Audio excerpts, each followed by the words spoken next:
નમસ્કાર ખેડૂત મિત્રો, સ્વાગત છે તમારું મારી YouTube channel village farming by કેતનમાં. મિત્રો, આજે આપણે વાત કરવાના છીએ ડુંગળી વિશે.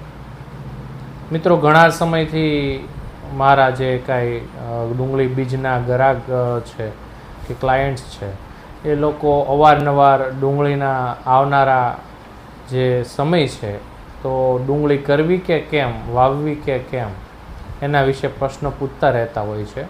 અને હું ભારતની અલગ અલગ રાજ્યોની મંડીમાં જે મારા મિત્રો છે એમની સાથે કોન્ટેક્ટમાં રહું છું. તો ઓવરઓલ જે કાંઈ સર્વે કર્યો છે એના આધારે હું તમને આજે આ તારણ કરવા જઈ રહ્યો છું. મિત્રો, વર્તમાન સમયની અંદર જુદા જુદા માર્કેટની અંદર અલગ અલગ ભાવ છે, પણ એક કોમન ભાવ આપણે ડુંગળીનો લઈએ તો અત્યારે ખેડૂતોને 450 થી 500 રૂપિયાનો ભાવ એવરેજ મળી રહ્યો છે. મિત્રો, સારી ક્વોલિટીમાં તમે નાસિક વિસ્તારમાં કલવણ પંથકમાં વયા જાઓ મહારાષ્ટ્રની અંદર, તો ત્યાં કિલોના 30 રૂપિયા સુધીના ટ્રેડ જોવા મળે છે. અને નાફેડ, મેં અહીંયા લખ્યું છે કે national agricultural cooperative marketing federation of India, એમણે ડુંગળી ખરીદીને ટેકાના ભાવ 4 વખત ચેન્જ કર્યા છે.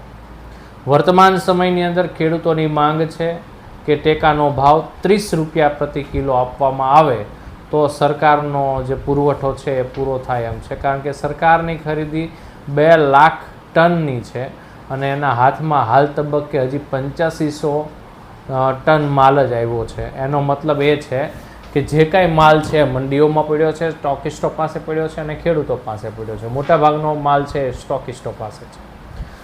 જ્યારે ટેકાના ભાવ 30 રૂપિયાની ડિમાન્ડ થઈ રહી છે અને ગઈ સિઝનની અંદર ડુંગળીના ભાવ ખૂબ ઓછા હતા. પરિણામ એ હતું કે ખેડૂતો ડુંગળીના વાવેતરથી અળગા રહ્યા હતા.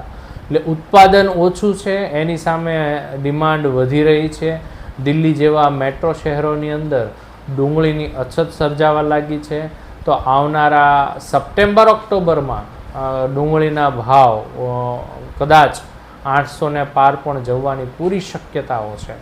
જે ખેડૂત મિત્રોને પોતાના ખેતરમાં હજુ પણ વાવવા માટેની જગ્યા હોય તો એવા ખેડૂતોને નમ્ર વિનંતી છે કે આ વર્ષે તમને ડુંગળીના ખૂબ સારા ભાવ મળી શકે એવું છે.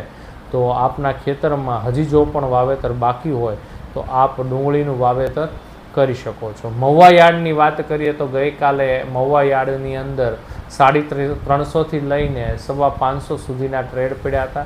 વ્હાઇટ ડુંગળીની અંદર પણ 350થી લઈને 550 સુધીના ટ્રેડ પડ્યા છે.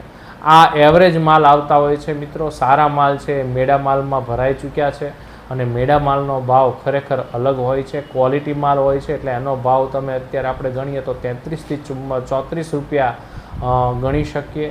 તો આ મેડા માલનો ભાવ ખરેખર સપ્ટેમ્બર-ઓક્ટોબરમાં જ્યારે આ મેડા માલ માર્કેટની અંદર ઠલવાવા લાગશે ત્યારે એનો ભાવ 40 રૂપિયા પ્લસ જવાની પૂરેપૂરી શક્યતાઓ રહેલી છે.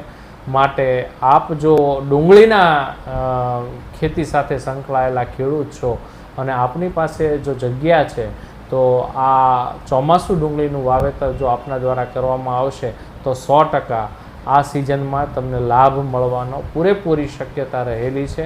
માટે આવા ખેડૂતોને મારી નમ્ર વિનંતી છે કે જે કાંઈ જગ્યા બચી છે એમાં આપ ડુંગળીનું વાવેતર કરો અને આપને જે ગત વર્ષોમાં જે ખોટનો માર પડ્યો છે એને થોડા ઘણા મહદ અંશે આપ એમાંથી બહાર નીકળીને ડુંગળીમાં નફાકારકતા મેળવી શકો એવી પોઝિશન માર્કેટની અંદર બનતી જણાય છે. કારણ કે સરકાર પાસે જ્યારે સ્ટોક ન હોય ત્યારે આપણે ખેડૂત પાસે પાકે ત્યારે સરકાર કોઈ પણ સ્ટોક માર્કેટમાં ઠાલવી શકશે નહીં. અને ડુંગળીનું એક્સપોર્ટ કરતા જે કાંઈ દેશો છે એમની પાસે પણ ડુંગળીનો જથ્થો નહિવત છે.